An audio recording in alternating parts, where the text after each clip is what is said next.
नमस्कार विद्यार्थी मित्र मैत्रिणींनो. आपण इयत्ता 9वी विषय मराठी या विषयातील व्याकरण या घटकाचा अभ्यास करत होतो आणि व्याकरणातील रसविचार हा भाग बघत होतो. या आधीचे पहिला भाग आणि दुसऱ्या भागामध्ये आपण रसविचारातील काही मुद्द्यांचा आपण परामर्श घेतला आहे, तो भाग समजून घेतलेला आहे. आणि आता आपण तिसऱ्या भागामध्ये आपण ह्या विषयाचा शेवट करणार आहोत. रसविचारातील आपण रसनिष्पत्ती नेमकी कोणामध्ये होत असते, रसास्वाद कोण घेत असतो, तो वाचक आणि प्रेक्षक रसिक हे घेत असतात. हे मुद्दे तुमच्या लक्षात, आता हा भाग तुम्हाला ठळकपणे लक्षात आला असेल. मग आता रस निर्माण होत असताना कुठले कुठले रस सांगितलेले आहेत, ते 9 रसांचा आपण अभ्यास करत असताना आपण 3 रसाचा या आधीच्या भागामध्ये आपण परामर्श घेतलेला आहे. तो म्हणजे एक आहे करुण रस, दुसरा आहे शृंगार रस आणि आपण वीर रस. हे 3 रसांचा आपण भाग बघितलेला होता, त्याची उदाहरणं सुद्धा बघितलेली होती. आता आपण ह्या पुढच्या भागामध्ये म्हणजे तिसऱ्या भागामध्ये आपण पुढचे रसविचार आपण रस समजून घेऊया आणि त्याची उदाहरणं सुद्धा बघूया.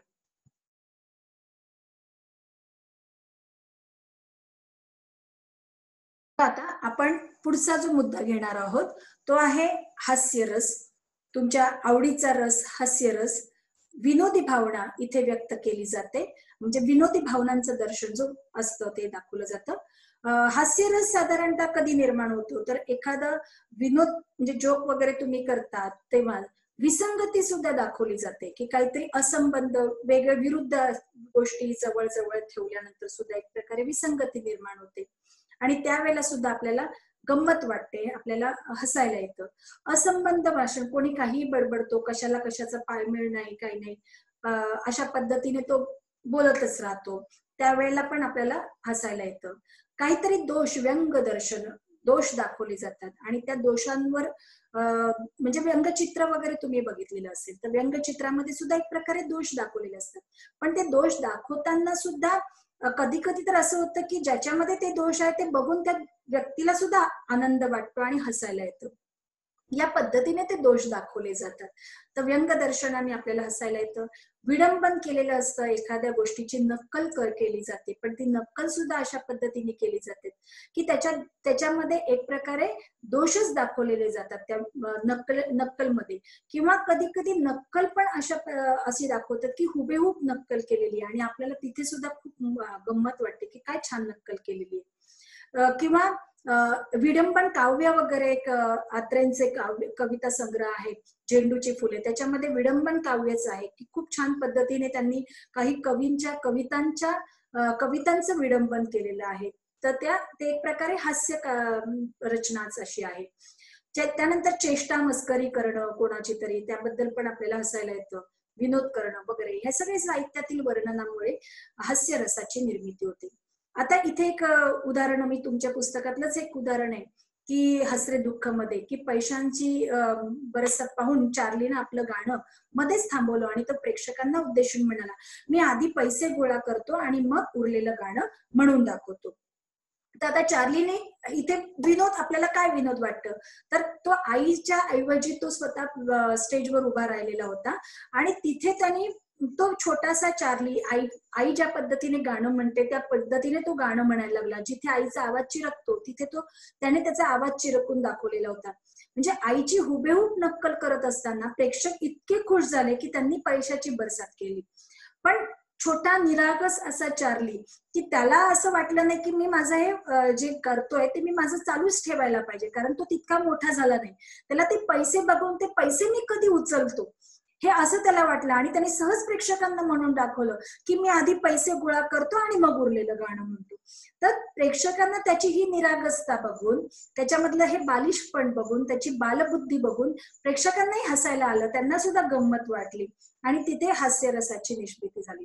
किंवा एक कविता, एक की तू छोकरी नाही सुंदरी, मिश्किल बालची सुंदरी, काळा कभिन्न मी पत्थरी, तू काश्मीरातील गुलदरी, की एखाद्या स्त्रीच्या सौंदर्याचं वर्णन कसं केलेलं आहे. तर ते बघा, आणि यमक रचना कशी जुळवलेली आहे, मी कसं आहे आणि ती कशी आहे, मिश्किल बालची सुंदरी वगैरे असे शब्द प्रयोग केल्यामुळे आपल्याला ते असं की सौंदर्याचं वर्णन केलंय की काय केलेलं आहे, अशा पद्धतीने आपल्याला रसाची निर्मिती होते.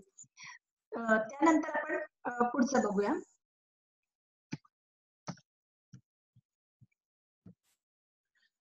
रौद्र रस म्हणजे रागाची तीव्र भावना, की आपल्याला राग आलेला असतो. आता वीर रस आणि रौद्र रसामध्ये फरक आहे, लक्षात घ्या. वीर रस एक प्रकारे पराक्रम आहे, शौर्य आहे, धाडस आहे, काहीतरी चांगल्या प्रकारची त्याला आपण भावना असं म्हणूया.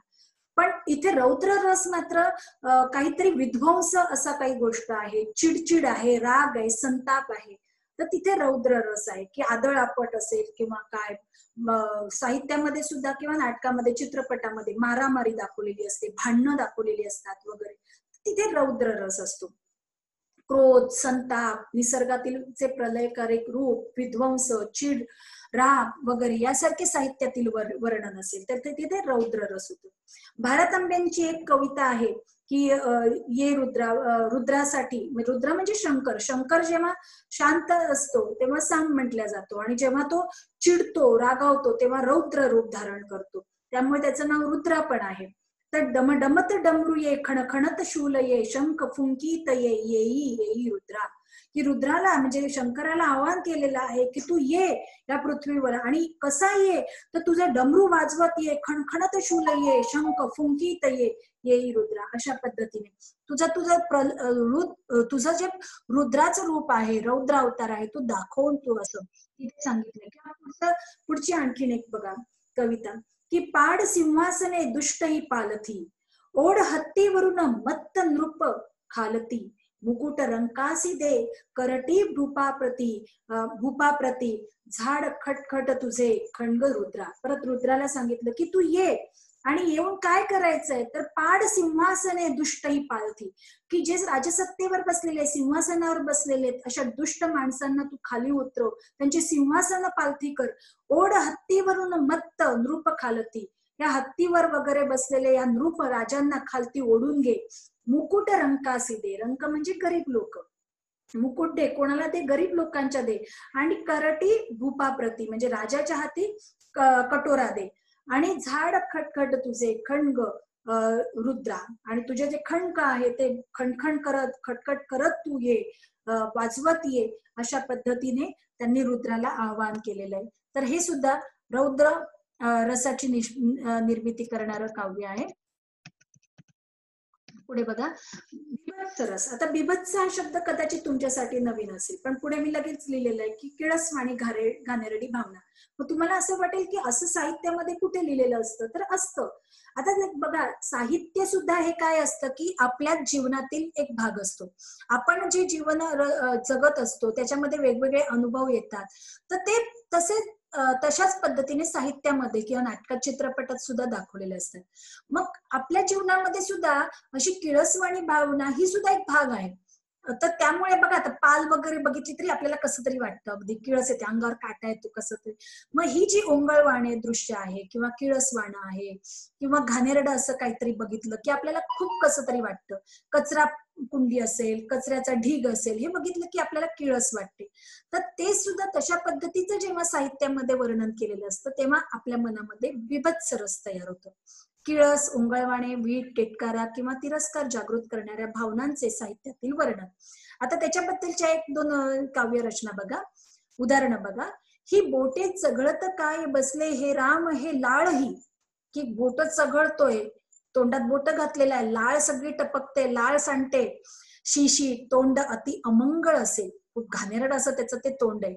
आधीच हे शेंबडे, तो ते जे बाळ आहे, ते जे पोरग आहे ते आधीच शेंबड आहे, आणि त्याच्यामध्ये मग ते बोट चोखळतंय, त्याच्यामध्ये लाळ सांडते, आणि काजळ ओघळे वदुनी हे त्यातूनही रडे, की काजळ सुद्धा इतकं माखलेलं आहे की ते चेहऱ्यावरून ओघळतंय, डोळ्याच्या बाहेर निघालेलं आहे, आणि त्यात ते बाळ रडत आहे. असं हे किळसवाणं बाळ कोणाला घ्यावंसं वाटेल. तर अशा पद्धतीने. या दुसरं उदाहरण बघा, नाकामधूनही उंट लोंबते. आता नाकामधून काय लोंबतंय तुम्हाला माहिती, किंवा उवा मातल्या केसात, की केसामध्ये उवा झालेल्या आहेत वगैरे, हे सगळं कसं आपल्याला चांगलं वाटत नाही, शी वगैरे असं कसं तरी वाटतं. पुढे बघा, आता पुढचा रस आहे भयानक रस, म्हणजे भीतीची भावना. तुम्ही जे हॉरर चित्रपट वगैरे बघतात ना, तिथे भयानक रस असतो, की काहीतरी भीती दाखवलंय, भूताचा आहे वगैरे. भीतीदायक भयानक वर्णने, मृत्यू, भूतप्रेत, स्मशान, हत्या, क्रूरता, सूड, खून, राक्षस, युद्ध यांचे साहित्यातील केलेले वर्णन. की असं एखादं वर्णन असतं, किंवा चित्रपटामध्ये वगैरे पण खूप छान पद्धतीने सांगितलेला असतो, की बाहेर अंधार आहे, लाईट गेलेले आहेत, पाऊस पडतोय, विजा चमकतायत, आणि मग एक माणूस तिकडे एकटाच फिरतोय, आणि मग तिथे कुठला तरी एक महाल दिसतोय, पडका असा वाडा दिसतोय, आणि त्याला वाटतं की त्या महालामध्ये, त्या वाड्यामध्ये मी आश्रयाला जातो. दरवाजा आपोआप उघडला जातो, तो आतमध्ये आतमध्ये शिरतो, तिथून एखादी एकदम त्याच्या अंगावर अचानक मांजर येते, घाबरतो तो मांजर पडल्यानंतर, की काय आतमध्ये, आणि आतमध्ये त्याला कोणीच दिसत नाही, पण खिडकी कर कर कर कर खिडकी वाजते, विजा एकदम चमकतात, आणि मग कुठेतरी झुंबर दिसतं, वरती झुंबर लटकलेलं असतं, झुंबर असं हलतोय. त्यानंतर एक झोपाळा दिसतोय, झोपाळा सुद्धा असा हलतोय, पण आतमध्ये तर कोणीच माणसं दिसत नाही, आणि किर्र अंधार आहे, आणि त्या अंधारामध्ये तो शोध घेतोय की ती आजूबाजूला कोण आहे. हे सगळं इतक्या छान पद्धतीने कधी कधी दाखवलं जातं, किंवा त्याचं वर्णन सुद्धा खूप छान शब्दांमध्ये, भाषेमध्ये, साहित्यामध्ये केलेलं जातं, आणि मग त्यावेळेला आपल्याला भीती वाटते, आपण अगदी लगेच काहीतरी आईच्या पदराखाली लपतो, किंवा बघू की नाही असं वाटतं. तर तिथे भयानक असं रसाची निष्पत्ती होते. तर आता हे इथे कवितेमधून बघा, कापऱ्या वाऱ्यात कापऱ्या वाऱ्यात ज्योती, की ज्योती ज्या आहे, वारा वाहतोय आणि कापऱ्या हलतायत त्या, गुढ हालते सावली, कुठल्या तरी सावली अशी हलते, गुढ वाटते ती सावली कशाची आहे. घुमटा मधुनी फडफड करती, भूते नाचती खाली, की घुमटामधून आवाज येतो फडफड फडफडचा, आणि भूते खाली नाचतायत, असं सगळं वर्णन केलेलं आहे. पुढे बघा, ओढ्यात भालू ओरडती, वात्यात भूते बडबडती, डोहात सावल्या पडती वगैरे. ह्या अशा पद्धतीने काव्यामध्ये किंवा साहित्यामध्ये जे वर्णन केलेलं असतं, त्याच्यातून भयानक रसाची निष्पत्ती होते. अद्भुत रस, आश्चर्यकारक भावना, की ह्या अद्भुत रस म्हणजे तुम्हाला सगळ्यांना असं माहिती असेल की लहान मुलांच्या ज्या गोष्टी असतात त्या बहुतांश अद्भुत रसामध्ये लिहिलेल्या असतात.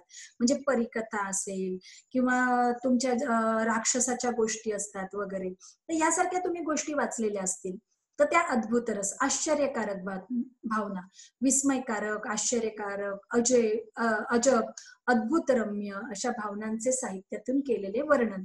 मग परीकथा आहे, अरेबियन नाईट्स आहे, अलीबाबा 40 चोर, जादूची अंगठी, जादूचा दिवा वगैरे यासारख्या ज्या आहेत त्या आश्चर्यकारक गोष्टी, किंवा तुमचे बरेचसे कार्टून्स वगैरे असतात त्याच्यामध्ये सुद्धा.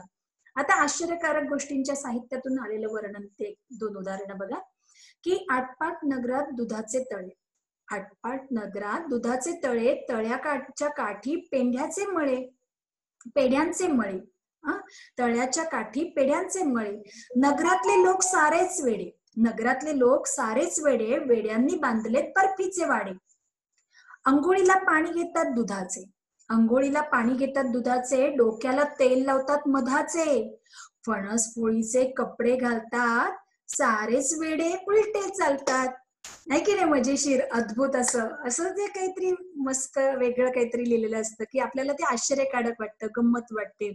कधी कधी चित्रपटामध्ये वगैरे किंवा त्या गाण्यांमध्ये सुद्धा एक आहे बघा, की मासे आभाळात उडायला लागले, आणि पक्षी प्राण्यामध्ये चालायला लागले वगैरे, तर असं काही असं अद्भुत असं वेगळं, किंवा तुमचा तो डोरेमॉन जे गॅजेट वगैरे आणतो, तेव्हा ते अद्भुत रस आहे, की अशा पद्धतीने. शांतरस, भक्ती भाव व शांत मनातील भावना. साधारणतः शांतरस हा जो आहे तो संत साहित्यामध्ये जे भक्ती गीत किंवा भक्तिभाव दाखवलेला आहे, संतांनी व्यक्त केलेला, किंवा आपली भक्ती गीत जी आहेत आपल्या मराठीमध्ये वगैरे, तर त्याच्यामध्ये पण शांतरसाचं आहे. त्यानंतर बघा, एक तुम्ही चित्र, गौतम बुद्धांचं एक मूर्ती किंवा तुम्ही चित्र बघत असाल, तर त्यांच्यामध्ये त्यांचे जे डोळे शांत मिटलेले, आणि तो कुठला जो भाव, एकदम शांत असा भाव आहे, तर तो भाव म्हणजे शांतरस आहे. तर भक्तिभाव, निरामय, एकाग्र, शांत चित्त या स्वरूपातील भावनांचे साहित्यातील वर्णन म्हणजेच शांतरस. उदाहरणार्थ घनश्याम सुंदरा श्रीधरा अरुणोदय झाला उठील व करी. तुम्हाला माहितीये गीत तुम्ही ऐकलं असेल. नामा म्हणे त्यांची जरी होय भेटी जीवा तरी जीवा शिवा गाठी पडून जाय. की नामदेवांनी म्हटलं की अशा सज्जन माणसाचं भेट जर झाली की ज्याला सगळी दुःख सुख सगळ्यासाठी तो समान आहे असा सज्जन साधू पुरुषाची जर भेट झाली तर ती समजायची की जीवाची शिवाशी झालेली भेट आहे, की आपल्या एका भक्ताची परमात्म्याशी झालेली भेट आहे असं समजावं असं त्यांनी सांगितलेलं आहे. हा सुद्धा शांतरसाचंच उदाहरण आहे. किंवा आपलं जे ज्ञानेश्वरांनी सांगितलेलं पसायदान आहे, संपूर्ण पसायदान हे शांतरसामध्ये लिहिलेलं आहे. या पद्धतीने आपले हे जे सगळे विचार आहेत ते विचार आता माझे सांगून संपलेले आहेत.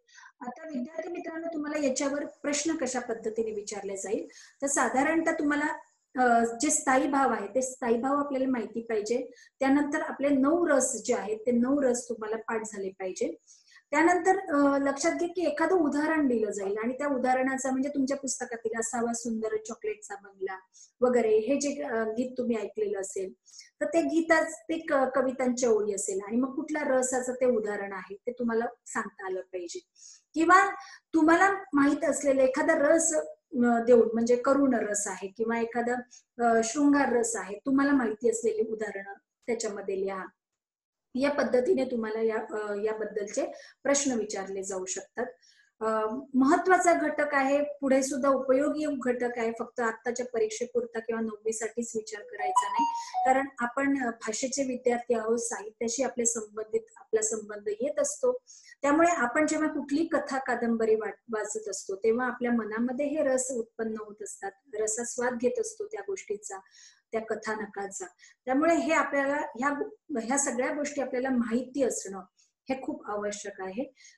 खूप छान भाग समजून सांगताना सुद्धा मला खूप मजा वाटली वगैरे, खूप आनंद वाटला.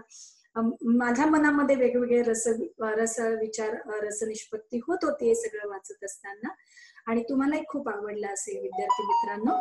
आता आपण इथेच थांबूया. धन्यवाद.